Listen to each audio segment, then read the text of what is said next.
You know what I'm sick of? The Christians in this country that show no respect for one of the greatest ideas our founding fathers ever had. The wall of separation between church and state. You know who these people are.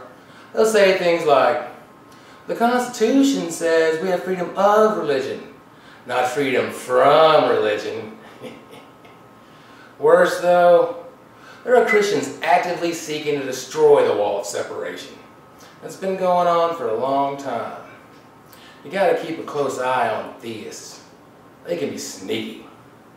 Now Jerry Falwell, he was up front about it. We all know who he was. He would get up and preach against the gays and the lesbians and the feminists and the socialists and the seculars and the liberals and the atheists. He'd say we're all going to hell. It was our fault the country was in ruin. He made a lot of money preaching this hate from an old sand manuscript. That wasn't enough for old Jerry though. Oh no. He wanted more power. So he would get up in his mega church and he would preach, it's time for Christians across this country to get out of the pews and into the voting booth. All right. I think everybody should vote. But these people had an agenda. They wanted a larger platform to launch their hate speech against the gays, and they wanted to shove their biblical commandments down the rest of our throats. There just happened to be a platform available for them too. The Republicans. Why not? They're businessmen. You're going to hand them a large block of gullible voters. They must have been loving it. Think about it. These people believe in Noah's Ark. It's not going to be hard for us to sell them the theory of trickle-down economics. Yeah, what did that trickle-down economics get us? It got us a nation of peons. The middle class has been destroyed. The 1%, they're paying the lowest tax rate in history. They're wealthier than ever. And you all made this happen. The one-issue Christian voter. You are the army for Falwell's dangerous idea. Now after a few years, decades, what is this idea? What kind of leader does this create? What kind of politician when you mix Christianity with the Republicans? Who are the ChristOcons? Well, I'm about to call out 5 of them right now, so let's get this party started. No, not that one. There you go. Michelle Bachmann. If you do a search on the internet for batshittery, you'll find her. We all know she's a strong Christian woman. She thinks homosexuality is a sin. Not only does she think it's a sin, she thinks it's a mental disorder that you can somehow treat with therapy. Her husband ran one of those pray the gay away clinics. How does that work? I mean, really. I will not think about penis. I will not think about penis. I love you, Jesus. Michelle Bachmann does not respect the separation of church and state. She said it's a myth and we shouldn't be teaching it in public schools. The only myth around here is your husband's heterosexuality. Hey, Marcus. Yeah. Let's move on. Rick Santorum. If you go to Google, you type in his last name and hit enter, you'll see the power common people can have when they're united using social media. He ran his entire presidential campaign almost on one issue. He wasn't going to let them queers get married. No, he wasn't.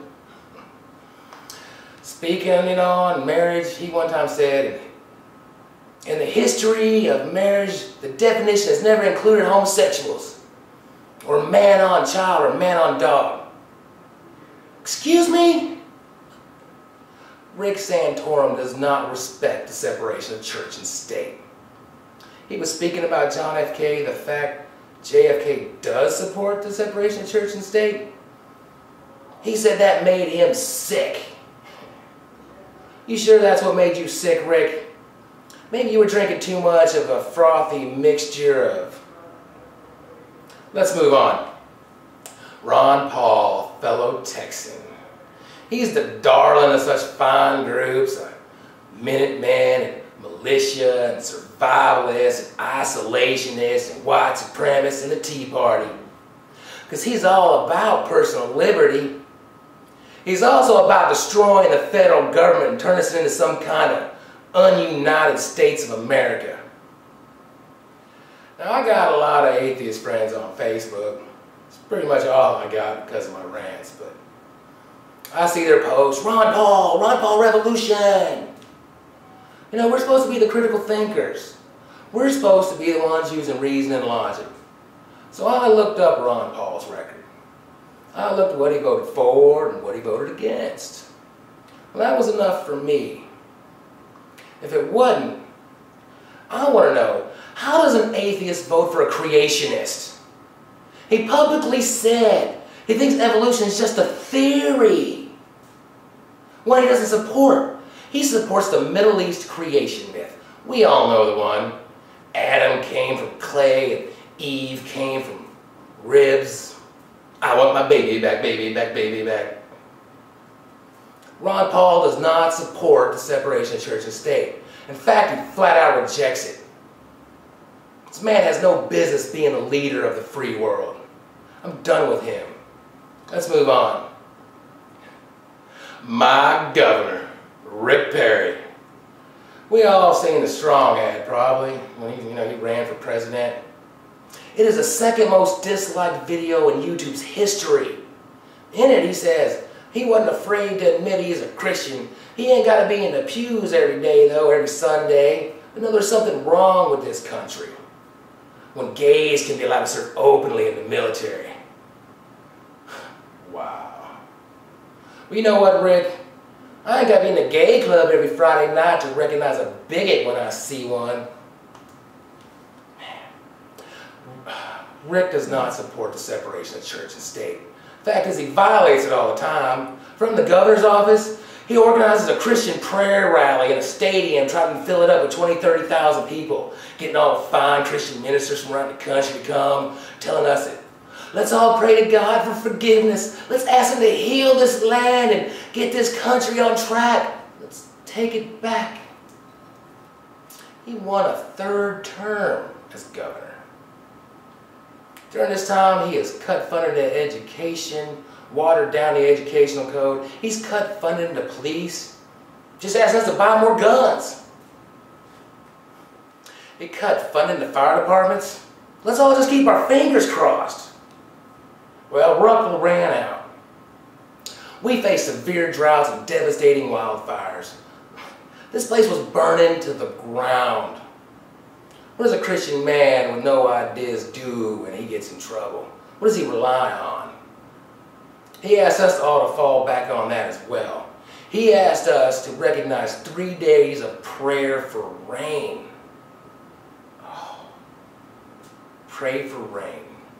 Why do I have a problem respecting someone's religious beliefs?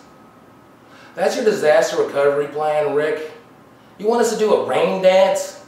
Boom, chaka-laka, boom. Well, you know what? It finally did rain 3 or 4 months later. Skies opened up and pouring down. It was raining like cats and dogs. Came on the night that Tim Mitchell came to do a concert. I don't know, it kind of suggests to me maybe the rain god likes Tim Mitchell more than Rick Perry. Let's move on. Last but not least, the winner of the Republican presidential nomination. The one that all the born-agains and evangelicals and all the ChristOcons are going to have to get behind. Mitt Romney, the Mormon. Now, we all know the jokes about magic underwear and when you die you get your own planet to repopulate with celestial wives. Bow chicka wow wow, to the window, to the wall. Here's my point.